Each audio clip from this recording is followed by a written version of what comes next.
And I'll explain to you why America is feeling threatened by African creators, right? Because this is very important. Most people are thinking this has something to do with Russia or RT, but it has nothing to do with Russia or RT. It's just like a scapegoat, right? Africa Streams was a threat to them because of something that we've uncovered, and I don't think anybody else has connected the dots, right? Welcome to Tunacheki's Africa in the News. I'm your host, Meki Mushi, and this is a show where we go online and look at news that concern the African continent. Today we will talk about the controversial ban of Africa Streams, which is an online African news platform that was banned by the United States for being like mafias, terrorists. I don't know. We'll get into it, but it is so suspect. Before we get into that news, we will first of all mention our sponsors. So today's video is sponsored by the African Network Group. This is a platform where entrepreneurs, business people, companies can come together and talk about social, economical things that concern the African continent. The platform is free to join, and this is an example of how Africans need a specific place to hear our own voices, to be free to talk without being censored, okay? So the African Network Group is a place where you can do it. We will leave the descriptions of the link on where you can join for free in the descriptions below, okay? Which is very important, okay? We need to enable Africans to access this platform. So the African Network Group is one platform, and we will highly recommend you join this group where you're free to talk your mind, okay? So without further ado, I'll give you a bit of brief of what actually happened. So earlier last month, the United States State Department made a big announcement that they were banning RT for propaganda and for trying to interfere in, America's election. As if America doesn't do that for almost the whole of the world. But also it included one African news platform that I'm sure if you're a fan of Tunacheki, you've seen them. They're called African Stream, right? So they were also put into that group for being associated with the Russians or something crazy like that, right? So this is what we're talking about, right? People might be wondering, why would a small, obscure African channel be banned for talking about like their opinions, like what they're reporting, right? Doesn't the Americans believe in free speech? Aren't we allowed to say what we want, or isn't that part of the American dream, American Constitution? Which I think, I'm not even American, but I think I even know America's first amendment right more than them, which is like free speech. Like you're allowed to say what you are allowed, but in this world, in this day and age, if you don't support Israel, right? If you don't support Ukraine, if you don't support anything sus that the Americans do, apparently you are propaganda. Apparently you are working with the Russians, with the Martians, with the aliens, with the evil spirit. I don't know. The things they accuse people of doing is practically insane.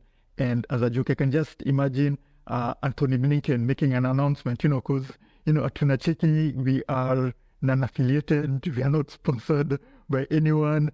We don't have any political standings because at our core, we are anarchists. We believe all governments are bad. We believe there's a better system where people can govern themselves through smaller communities like villages, towns, cities, right?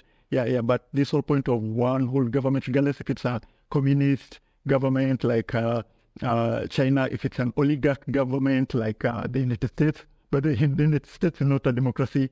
For all those people who have not done political science, the United States is an oligarchy. An oligarchy is a type of government system where the rich people make the decision. It's the rich people who fund these politicians, the rich people who pay for the policies to apply. So America is an oligarchy. Maybe you can say Russia is an authoritarian regime. So us, we're against all that. So for Blinken to come and accuse us of, supporting the Russians, doesn't work with our policy, our philosophy. Supporting the Chinese doesn't work with our policy, our philosophy, our goal, our motives. Or supporting even the African Union still doesn't work with our policies. So maybe the only thing I can see Blinken coming and doing is like, the way he's so serious, like, I'm actually an State Department head, right? Like, yeah.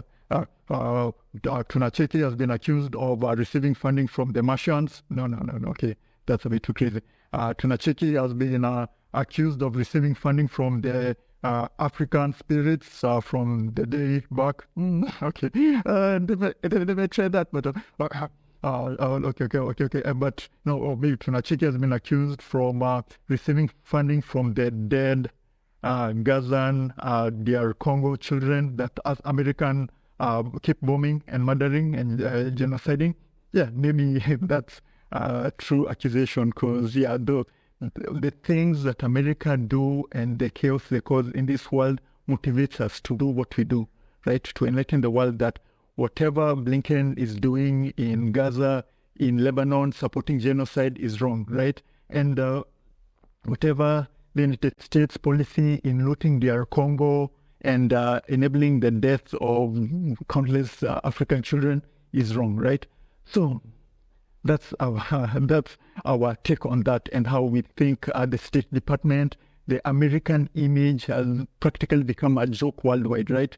Like when it comes to justice, rules-based order, following international laws, like following UN rulings. The United States is a joke. Like they're actually the worst. If you compare, I think even Iran, Russia, China abide to those rules way more than the United States, right? Israel is another case, because Israel is at the bottom of the pile, like a pariah state. And I'll explain to you why America is feeling threatened by African creators, right? Because this is very important. Most people are thinking this has something to do with Russia or RT, but it has nothing to do with Russia or RT. It's just like a scapegoat, right? Africa Streams was a threat to them because of something that we've uncovered, and I don't think anybody else has connected the dots, right? So, like a few years back, there was this attempted coup funded by the United States for the TPLF to take power from the Ethiopian government, the legitimately elected Ethiopian government, right? And they used their CNNs, they used their BBC to try to paint the picture that the TPLF is winning, to try to paint the picture that the TPLF were the good guys, that it's just a matter of time. But hold and behold, the Ethiopian people used social media with the No More campaign, and which has happened only 2 times in history, where the Western people got beat by Ethiopia again, right? The Ethiopians kicked the hell out of the Italians and never got colonized. And again, the Ethiopians kicked the hell out of the Americans and never got neo-colonized, right? Because through the normal campaign, through creators like Hamela, other many Ethiopian creators who went online creating this huge campaign, people went outside and protested, and America lost the narrative. And war is about a narrative. War is not about the boom, boom, boom, boom, killing the rockets and the destroying. No. War is about the narrative. War is about the like how they would say, the propaganda, right? Like a good example, Russia is winning the propaganda war in Ukraine, right? Russia might be kicking the hell out of the Ukrainians, right, on the field, right? But war, like physical war can change, like it's back and forth. But no, Russia is kicking the hell out of the Ukrainians, but Russia is also winning the narrative, right? The narrative, and that's more dire, right?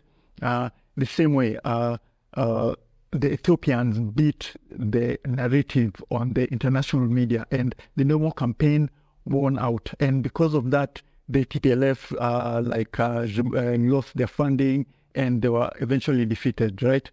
And now that's a case of example. So the Americans sat down and thought, wow, these Africans, and using these free social media platforms, actually defeated us, and we need to stop it. And now there are plans that they want to to start an invasion of the Sahel region. There are troops being staged in Benin. And now, if things like Tonacheki exist, if things like African Stream exist, like to their thorn in their backside, because they can no longer win the narrative wars. And that's why they are blocking these African channels. And lo and behold, African Stream is not the first one to be banned, throttled, or shadow banned, right?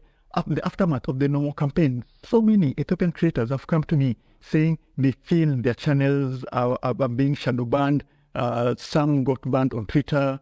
Some got like the YouTube channels don't perform as much as well as they do. Like the United States kind of like put a cap on that. Like there are very few. After the normal campaign, there are very few Ethiopian creators who are actually doing good numbers on YouTube. Very few. Unless you're doing comedy, pop the balloon, stupid stuff that YouTube loves Africans doing, right? Stuff that is either here or there, stuff that neither takes us forward or there. So if you're a music artist, yeah, you might get the 10 million views. Like if you're a comedian doing silly things, or if you're doing a dating show, pop the balloon. Yeah, YouTube loves Africans doing dumb stuff because that's the stereotype they want to present. Hey, entertain the white people. Africans doing funny stuff. Entertain people. Keep yourselves entertained. Keep yourselves dumb, right? But there are very few activists, politicians from Ethiopia who are doing any numbers on YouTube, Meta, right? That's a fact. And that's the reason why they're blocking Africa Streams, because it was a raising voice in the industry, and they were like, hey, next time we try to do some shenanigans in Africa, they'll be there, right? And then they say, as for the Watchmen, as for the Antigen, right? These American companies, we only see them as viruses. These American media houses, these American politicians, we only see them as viruses, and it is us, like there are channels like Tonacheki and RIP African Streams, right? It was our job to repel them away, to inform people using our own voices of what's actually happening. That was our actual job. And they murdered one Antigen, one Watchmen, Africa Streams. But that's what I always said. Even when we reached 1 million subscribers, I always said it was cool us reaching 1 million subscribers. But what's cooler will be 1 million African creators doing what we do. And there are very many African channels doing this, and unless they decide to block every African creator on the platform, which they might, any African creators who are doing political content, analytical content on the platform, which they might, right? Which we will go forward regardless, right? I wish there are many, like 1 million more African streams. I wish there are 1 million more Tonachekis. I wish there are 1 million more African diaspora channels. Yeah. Let's see. And now it comes to this, my third point and final point, it comes to these platforms, right? YouTube, Meta. A good example for Meta. This is what happened. Meta admitted that it was forced by the United States government to censor people who had alternative points when it came to COVID-19, right? So when they said the COVID-19 vaccines were 96% effective, which was wrong. At that time, if you said, no, that was not true, you'd get banned. Right now, those viruses are like I think the effectiveness of those vaccines are like in the lower 50s, right? Yeah. So like even if you're on the legit point about COVID-19, you got banned, right? And that's the dangers of these platforms, right? Don't think they're your mother's house, like you're using their platforms. They can be told by the government to do anything and they'll abide, because their point is to make money. And if the government says, hey, you do not make money if you don't listen to us, they'll follow, right? They don't care about you. They don't care about the creators. They just care about the bottom line. And if it's very hard for all the creators to leave Meta, Facebook, Instagram. It's very hard for every creator to leave YouTube, but it's so easy for the American government to censor YouTube. Case in point, TikTok. TikTok refused to remove content about the genocide that America is co-hosting with Israel. And look what's happening to TikTok. It's there's a law that they're supposed to be banned unless they are bought. And by being bought means controlled, right? So, case in point, if you refuse, you don't make money in America. And these companies don't care about you. YouTube does not care about its creators. It cares about the bottom line. And like, come on, people, grow up. That's a fact. YouTube doesn't care about its creators. It cares about the bottom line. And the people cannot affect its bottom line. It's the government. The government can be like, hey, YouTube, you can't do business in America because you're not censoring content that America is doing genocide in Gaza, in Lebanon, right? And of course, YouTube will abide regardless. Google will abide. Meta abides, and that's the third point. So at the end of the day, before Africans can create our own platform, our own 24-hour news channel, because BBC is a joke, CNN is a joke, this Western medias, they're all jokes. Like as the great Ghanaian late president said, Rowling said, the United States has a sandwich relationship with the CIA, the intelligence organization, the media, and the government. It's a nice sandwich that they use to do their work in the bidding. And that's that, okay? So before I forget, please make sure to check out our sponsors, Africa Network Group. It is a safe space for you to freely talk about entrepreneurship, doing business in Africa, socio-economical issues, right? And please, we leave the descriptions in the comments below. Support us by joining them, right? Support us by donating us, because, these days it's very hard doing what we do. It's not fun as we used to do the other time, where we just used to, the more creative you are, the more views you used to get, the more content your content used to get. But these days, that really doesn't matter, okay? So, without further ado, this has been Mekimushi from Tunachiki, and we will be organizing something we're still working on it, about the African streams ban. We'll be organizing something on that, which we'll let you know. So stay tuned. As I said, it's been me, Mekimushi from Tunachiki. Make sure to like, subscribe, and we'll check you out in the next one. Bye-bye.